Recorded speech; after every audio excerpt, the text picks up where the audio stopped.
All right. Welcome back into another edition of Jake's Takes. I am your host, Jake Masucci, and I am super excited for this episode. Today, we're just going to talk some college football, get some takes in. I haven't been talking about it too much recently, so I'm going to kind of go through the college football playoff so far. Right now, the AP poll is just out. The College Football Playoff Committee is doing their rankings tonight. So I might as well go through the AP poll, just kind of focusing on the top 12 right now and talk about playoffs. I haven't been coming out every week. Things have gotten busy with Oakland basketball. We started our season playing some games. And we might get into that a little bit later, but right now we're going to talk college football, do a little college football catch up for you guys, talking about some of the main contenders. So let's get right into it. I want to start with Oregon here at the top. They're 11-0 right now, and they've been flat out sensational. Last week, kind of struggled. It was a tough win for them. They were able to grind it out and barely beat Wisconsin. Wisconsin missed their quarterback. It's just killer. They weren't able to get down the field and get that last drive going, but Oregon's defense has been really a catalyst this year. Like only allowing 13 points against Wisconsin is pretty impressive. And they're sitting at 11-0. They got their big win against Ohio State, and they're the clear number one team. They're the best team. And even last week with it not looking great, I think they're clearly the best team. And they're the team to beat. I picked them to win the Big Ten. I thought they'd be a really, really good regular season team. Whether that shows up in the playoffs every week, that is to be determined. Like, I really don't know. They had a grinded out tough win against Ohio State that led to Will Howard making that error near the end of the game that cost them. And that kind of leads into Ohio State at number 2, sitting there. They're 9-1. And it's a similar scenario. Like, will we see that Will Howard, or will we see the team we've been seeing? And they're going to get a big test with Indiana coming up this week. So, I'm super excited for that. I think it's going to tell a lot about Ohio State as a team. But looking at Oregon at the top, I think it's going to be interesting. I want to see how they look in the Big Ten championship, whether that's against Indiana or whether that's against Ohio State, whatever happens there. I think it'll be good to see them against a legit team again. So we'll see where it's at that point. But overall, with Ohio State, they got a big win against Penn State. They were able to do it. Penn State struggling offensively. Ohio State's defense really turned it up.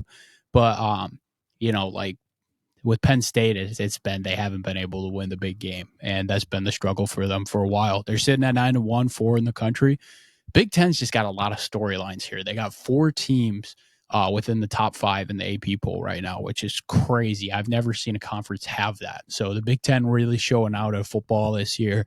It's been really, really impressive. And, I'm interested to see how it's going to line up. It doesn't look like Penn State will make it, and it's really going to rely on the fact of, okay, who's going to win this game, Ohio State or Indiana? Because Ohio State's sitting at 9-1, Indiana's sitting at 10-0. Indiana's got a bye before, too. So, everybody – talking to some Ohio State fans and talking to some college football fans, you're just like, oh, Ohio State's going to run them out of the water. I really don't think so. Kurt Signegi, I cannot say his last name. I struggle with that stuff. But he just got an 8-year contract. He wants to stay there long term, and he's getting them ready for this, man. They didn't look great against Michigan. They didn't, but they got the job done.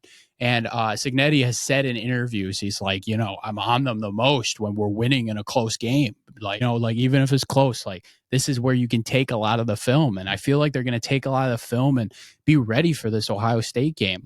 They got to buy to prepare for it. There's a lot here. And yes, they're going to Columbus. Yes, blah, blah, blah. And I think Ohio State's probably still going to win the game. But, looking at all of it, it's I don't think Indiana's going to just come in there and surrender. I really don't think that's going to happen. I think they're going to play a tough game, and it's going to be grinded out and physical. I think this is going to be a really, really good game. I think Ohio State will win, and that'll lead to a rematch in the Big Ten championship game. But overall, I think that's going to be a really, really good game. And it's 2 playoff teams. It just is. Ohio State, I think even with the loss to Indiana, they're sitting in the playoff at 2 losses and will be tough. The Big Ten's going to get those 4 in, and those are 4 legit Big Ten teams for sure. All right, let's look at Texas sitting at 3. They're the top SEC team, and they've looked pretty good. Quinn Ewers has played really, really well, and it's just getting the ball off quicker. And there hasn't been any Arch Manning talk or anything like that. Texas has turned it up. Their schedule was really that big Georgia game, and the Georgia game didn't really go their way. Georgia was so good defensively; it was just all over the place, and really made it difficult on that one. And that kind of hindered a lot of people's opinion on Texas. Like, can they get it done in these big time situations? And I think it's going to be interesting to see them in the SEC championship game, see them against a legit team in that aspect. And we're going to go through all the other SEC teams that are in contention for the college football playoffs. So, I think it's going to be interesting to see Texas going forward against some real teams. But I'd like to see it a little more before I'm saying, oh, they're a legit contender. With Oregon and Ohio State, I think they're legit contenders. Ohio State for sure, because they got the amount of players and they've got the depth 100%, even if they lose one game, even if they lose two games. Like, I think Ohio State legit contender. Oregon, I'd like to see just a little more because there have been weeks where they haven't shown up. Idaho week 1, they didn't show up. And now last week against Wisconsin, they didn't show up. So I'd like to see it a little more before I'm saying, oh, they'll dominate in 3 or 4 straight games or whatever we're at this point. Okay, Notre Dame here. They're 9-1, and I saw a dominating performance with them with their Purdue game early. And if you can't stop the run against Notre Dame, they're really, really tough to handle. And they're just a running attack is so fluid. And they really impressed me with their dominating defeat over Navy. I thought Navy was legit. They've struggled as of late. They lost to Tulane. Tulane's been climbing up the rankings a little bit. But looking at Notre Dame, I think they're really, really impressive. They're pretty much locked into a spot because of the fact that they're not in a conference at the moment. And they got this big game against Army coming up. And Army's sitting at undefeated, and they're 18 in the country here, and that's going to be a big game to determine like if Army's going to be a playoff team or if Notre Dame can stay as a playoff contender. Notre Dame's sitting at 6. And the running attack's really the thing to watch. Their defense has been improved. They really, really locked down that Navy offense. And that was kind of the last game I really locked into for Notre Dame because their schedule hasn't been the greatest since. They still have that Texas A&M win, which is a good win. A&M lost a bad SEC game as of late. But looking at Notre Dame, I think they're still impressive. I think they're a solid team to deal with. It's gonna rely on, and in the playoff, it's going to be like, can Riley Leonard make the throws when necessary? I think that's the question you got to ask for Notre Dame, because I just don't know. He hasn't looked like the Riley Leonard of old at Duke, because at Duke, he was reliable. Here, he hasn't been too reliable this season. So I think that's the question for me. Alabama's sitting at 7. They got a big win against LSU. They've had a couple losses. They lost to Vanderbilt. They lost to Tennessee, those 2 losses. And with Milroe here, the question with Alabama is, what Jalen Milroe are we going to get? Are we going to get first half Georgia, where he absolutely dominates and looks like one of the best players we've ever seen in college football? Or are we going to get the Jalen Milroe that's just kind of half there and not looking great? That's the question with Alabama. And it always has been. So I think they're a legit playoff team. If Jalen Milroe is playing at the highest level, like they could win it all.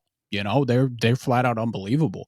But that's the question here, and I can't really get over that fact with Alabama. I think that's my question there. Looking at Georgia, they're 8-2 as well. They lost to they had a couple tough losses here. They played a ridiculous schedule. Losing to Ole Miss was a tough one. Ole Miss's defensive line just dominated the game, and Carson Beck has just not been playing well. He hasn't been legit. They lost to Ole Miss and they lost to Alabama. And it's 2 tough losses. They look great in that Texas win, but we just can't see that Georgia team. And to me, the answer is we got to see Carson Beck, the guy that we thought we'd see. Because I picked Georgia to win it all, and I didn't think that was a bad pick at all. Like, I think they can put together 3 straight wins because Kirby Smart is that great of a coach. But if we're getting what we've seen from Carson Beck this season, I don't think they can win it all. I don't. He turns the ball over so much. And when you're losing the turnover battle consistently, you're not going to win very many games. It's just the truth. So to me, I need to see more consistency out of Georgia. I haven't really seen it too much. I need to see a better version of Carson Beck. I just do. And with Georgia and Alabama, it's their quarterbacks. Like just you got everything else. You got so much money to create everything else. Why isn't the quarterback there? Like the weird thing is, and I never thought I'd say this preseason, but right now I think I trust Will Howard more than those two guys. And that's crazy to say because Will Howard hasn't been good, but it's not like he's turning the ball over and losing them games that they shouldn't lose. And that's where I'm at. I didn't think Georgia should have lost that Ole Miss game. And Ole Miss, they're the next team sitting at 9, and they've looked great. They've turned it up. Jackson Dart is throwing some darts all over the field. And he's a really, really good quarterback. I think he's really created something there. Their defensive line is really good. They got all the pieces. They just got to finish games. And finishing games has been a problem with them. They easily have the worst loss in this field in Kentucky. I think that's one of the worst losses for sure. And that game is just like, how does that happen? And then they lost a heartbreaker to LSU as well. So looking at Ole Miss, like they got a big win against Georgia. That win, I think, kind of solidifies maybe their playoff case. They got to close it out, but they've looked great throughout the season, and Ole Miss in that 9, I think it's good. I think it's a good spot for them, and Jackson Dart is legit. Tennessee sitting at 10, big loss to Georgia last week. Just didn't look great. They struggled to throw the ball, man. I like Nico had so much Heisman hype to start. And it's really fallen off because if their run game isn't going, it's really, really difficult for them to get things going. They were winning at halftime, and the offense just kind of stalled out in the second half against Georgia. So to me, it's going to be about, can they get their pass game going? Their defense is okay. It's nothing crazy. I don't think Tennessee's a legit contender in this case scenario. All right, Miami at 11. They'll probably be the ACC champ. I mean, you're looking at Miami or SMU. That's just a story in the ACC to me. These two are probably the main teams, and SMU's been really good. Their only loss to BYU, and BYU had a tough loss last week, kind of putting them out in the Big 12. Right now, we have no Big 12 teams in the top 12 in the AP poll. That's kind of crazy. Miami at 11, like they're good. They're really, really good. Cam Ward is legit. He's a guy. They had a tough loss 2 weeks ago. I'm blanking on to who, but let me see if I can pull it up real quick. Their loss, because they're sitting at 9-1. They're playing Wake Forest next week, and their loss was to Georgia Tech. That's who it was. They're coming off a bye now, so they got Wake Forest, and then they got Syracuse, and Syracuse has been legit in the ACC. So, figuring that game out, I think that would be a big win for them. But yeah, it's them, Clemson, and SMU. So I think it's going to be interesting, that finish. With Miami, Cam Ward has some inconsistencies, like he can struggle to get it down the field. Like their O-line's not the greatest. He holds the ball too long a little bit. And I think NFL scouts might come back and look at the film and be like, oh, he holds the ball a little too long. It's the same thing we've been seeing with Caleb Williams. Oh, he holds the ball a little too long. Maybe we shouldn't have been as high on him. And that's kind of just how it's been for Cam Ward. He's got all the talent in the world. I think Miami, I don't know if they're a real contender. And the ACC with Miami, SMU, Clemson, I think the only team that could maybe make a run is Clemson. But I think that's just me relying on the Dabo Sweeney effect and him actually being there and having legit programs in the past. They're okay, but they're not the greatest. Klubnik has turned it up and they've looked better, but they still have their dud weeks. Like they lost to Louisville a couple weeks ago. So the ACC is tricky to me. I don't think they have a legit contender here. But Miami's sitting at 11 there. And then the group of 5 team right now, Boise State sitting at 12, and Boise's legit. Like they have a legit running game. They've been able to do some stuff. Their only loss is to number 1 Oregon. I think they're a clear playoff team. They really are. And they were really close against Oregon, 37-34, an unreal game. They need to get Genty going. Like if Genty's going, I think they could beat almost any team in the country. Like they're that legit. So they got Wyoming and Oregon State as their last 2 games. I think they're going to be able to win, get those out of the way, win their conference, and then get that elusive 12 spot and group of 5 spot. I think Boise's legit there. The only conference we didn't talk about is the Big 12, which BYU is sitting at 14 here. You got Colorado sitting at 16, and then Iowa State, Arizona State, 21-22 there. And Iowa State kind of fell off. They were my preseason sleeper team, and they were looking great to start, but two really tragic losses, just tragic. Texas Tech at home, and then losing at Kansas, and Kansas just kicked their ass. Like it was really, really bad. So looking at it there, with those Big 12 teams, there's nobody that really excites me. Colorado excites me a little bit, and it's just the Dion effect, and it's all the noise that it would create. And I'm sure like Colorado is going to try to make that run and try to get in.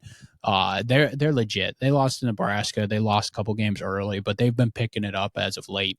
Been very impressed with Colorado. I think they're the only team that would probably be given a legit game like in it if they were to get that 4 seed and with those group of 5 teams. But I don't see them winning or anything crazy. Like they got talent, but the O-line's still a little weak. Shador's a really, really good quarterback. Their offense would be picking it up, but their defense, it has its flaws. They're not the greatest pass defense in the world. And, like I wouldn't be too high on Colorado if they were to make the playoffs. I think my legit contenders right now, if I were to say, okay, who can win it all? I'll throw it out here. I got Alabama in there just because, like, if Milroe's playing at his best, I don't think anybody's beating them. I got Oregon in here. They're 11-0. They're legit. Their defense is really good. Dylan Gabriel's a really, really good quarterback. You still should put them in there. I just struggle to see, like, can they win 3 games? We haven't seen it before from an Oregon team, so that's part of my struggle there, but they're a legit contender, so you got to throw them in here. Ohio State, they're the best team in college football talent-wise. It's just the truth. So Ohio State is there 100%.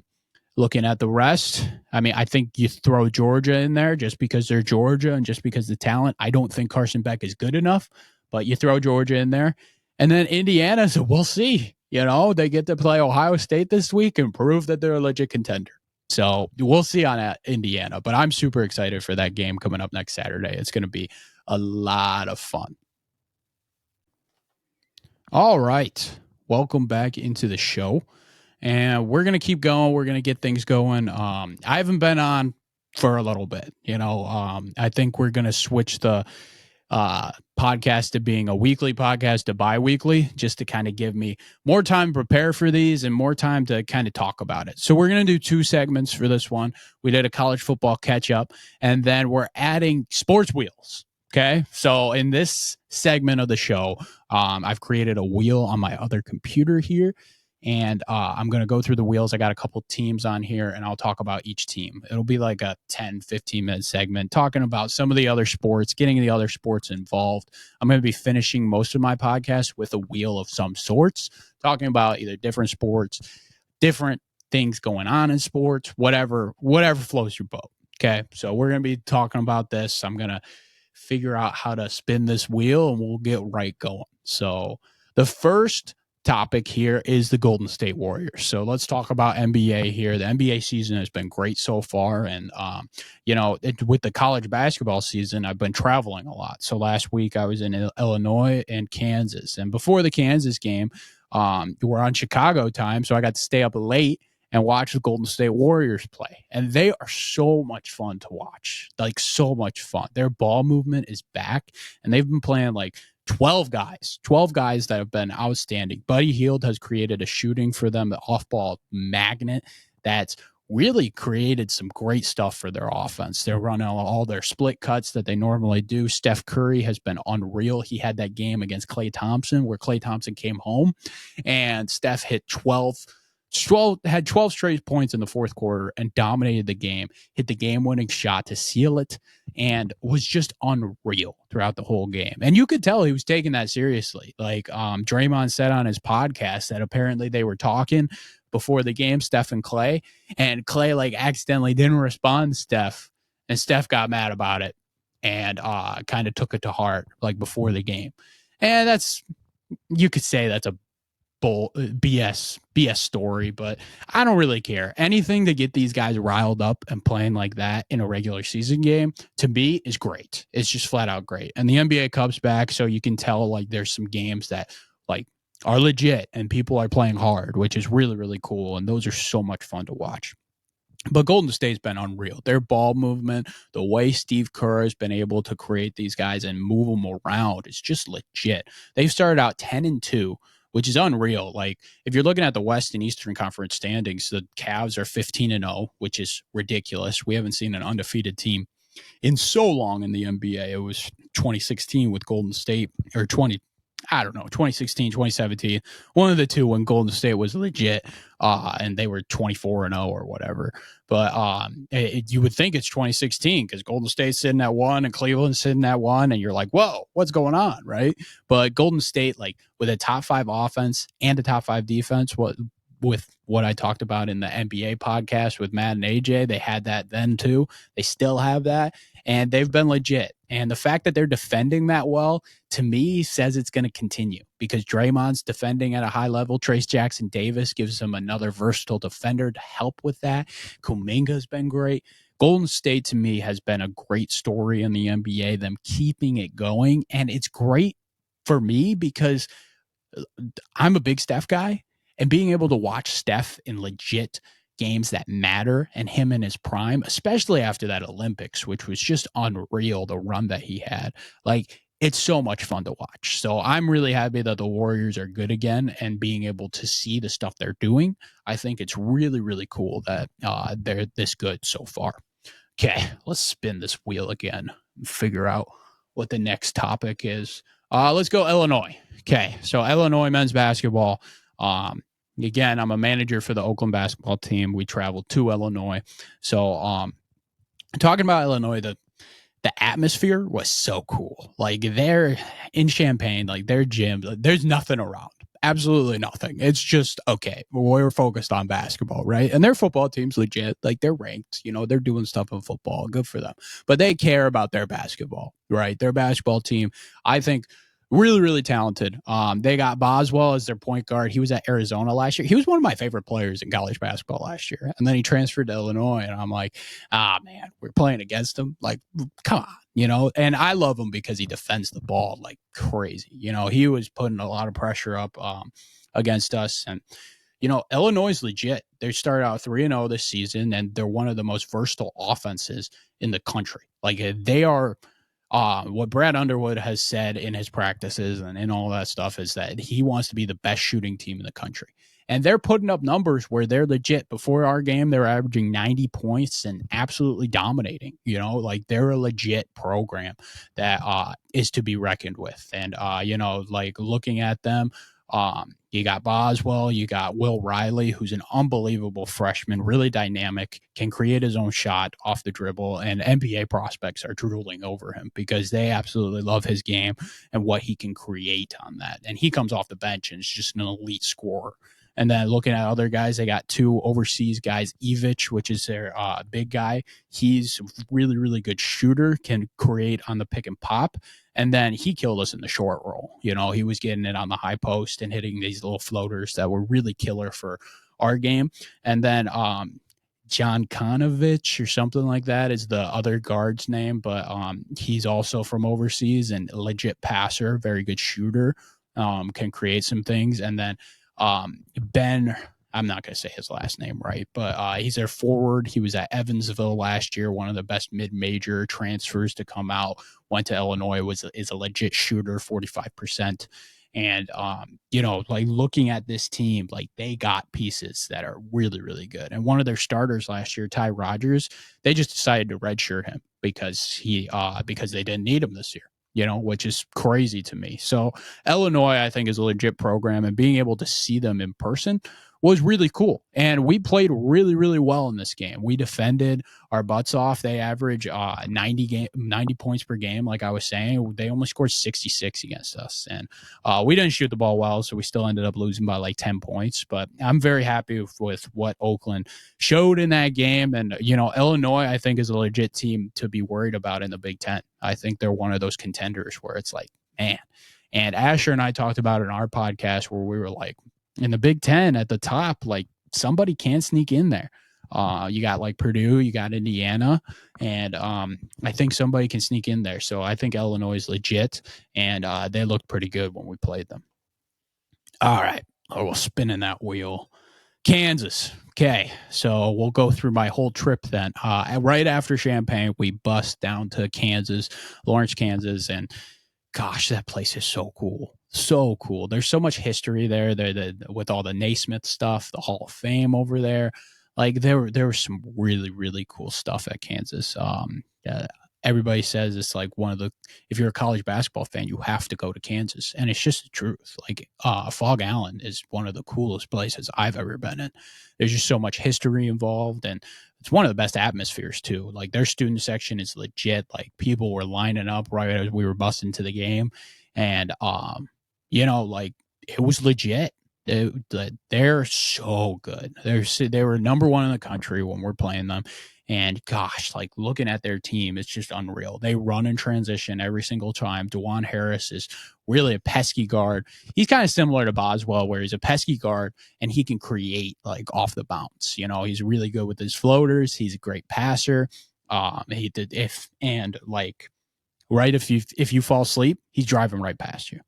So I mean, he's legit there, and I really like DeJuan Harris's game. And then they got shooters around. Zeke Mayo came from South Dakota State, really really good shooter, like absolute sniper. Ryland Griffin was at Alabama last year, another shooter that they brought in. He's been outstanding. They also got AJ Storr, pretty good shooter. He killed us in that game, but he came from Wisconsin. He comes off the bench, really good scorer as well. And then of course you got Hunter Dickinson. Like Hunter Dickinson is just that guy. He's post up threat, and he looks really, really big in person. Like everybody's like, oh, he's big, blah, blah, blah. In person, it's different. It's different level. He's really, really big, 7'2", and it's just a stud, just an absolute stud. He can really get to his spots so well. And then KJ Adams is the motor that brings that team together. Like he's all over the place, creating stuff with his passing, creating stuff with his athleticism, with his dunks. He doesn't shoot threes, but he does everything else. He's like their Draymond Green. And he was legit. That place was legit. We ended up losing by 20. It wasn't as good of a performance from us, but again, our defense showed up. We held Kansas to less than what they average. And, again, some bright spots for us. So I'm very, very excited to see what can happen with Oakland in the future. And that Kansas trip is a trip I will never forget, because that is a super, super cool place. And if you're a college basketball fan, like you got to find your way at Kansas at some point, because it's legit. We're going to go one more topic here, one more. And that's 49ers in the NFL. Okay, let's talk about it. They had a really, really tough loss to Seattle this week. And it got me thinking, like, are they, like, what's going on with them? They're sitting at 5-5. They're not winning their division. Seattle's now got a tiebreaker over them. Like, are they going to make the playoffs? And I'm not convinced. Like, the Rams are coming up. They're picking it up. Stafford was dealing yesterday. Cooper Kupp and Puka Nacua looked unbelievable. And to me, I don't think the Niners are good enough this year. Like they're so injured. With George Kittle, without George Kittle, they cannot run the ball. It's just the truth. He's such a good blocking tight end that they really, really struggle with it. And then they have so much talent, but they're always injured. Always injured. Like Nick Bosa goes out for literally a quarter, and Seattle scores on every drive that he's not in the game. Like that's an insane stat to have. That just shows you the value of Nick Bosa, and it shows you how much non-depth there is in San Francisco's line. Like that's insane to me that one person just has that much value, and it's really killer. It's tough for the 49ers. Nick Bosa, I think, is one of the best players in football. Like, don't get me wrong. You lose him, like, you're going to be worse, but scoring on every drive, and especially when they hadn't scored before that, like, that's crazy to me. So with the 49ers, I think it's tough, like, I think this is really tough. They had to win last year. That's what I'm going to say with it. They had to win last year, and they didn't, against a non-superior team. They were better than the Chiefs last year. They were, and they didn't get it done. And, it's killing them. It's flat out killing them. Shanahan, I don't know if he's done a great job this year, and it's just been tough. It's been tough for the 49ers. So, that's kind of my take on them. I kind of think they're done. I don't think they're going to make the playoffs this year. With the NFC North being stacked with the wild cards, and then you got two legit guys in the NFC East too. it's going to be tough to get in. It's going to be really tough. You're going to have to really fight with Green Bay to get in, and that's going to be tough for the Niners. So, I'm not very confident here with the Niners going forward because that's a big time home loss and really difficult to recover from that. So, that's kind of why I put them on this wheel here, talking about it. But that's a sports wheel. I figured I'd try it. It's kind of fun. It's kind of fun going through different sports and going through and talking things. And yeah, I mean, kind of cool. But that's going to wrap up the show for today. That was Jake's takes. And, really, really good to be back. It's going to be bi-weekly now. I think that's kind of what I've decided with it. I want to keep it going because it's so much fun. And this was the first time doing a one-man podcast in a while. But we're gonna keep things going and keep it going. But that's gonna wrap up the show for today. Thank you guys so much for listening. Thank you to the audience, and I'll be back at you guys soon. Peace.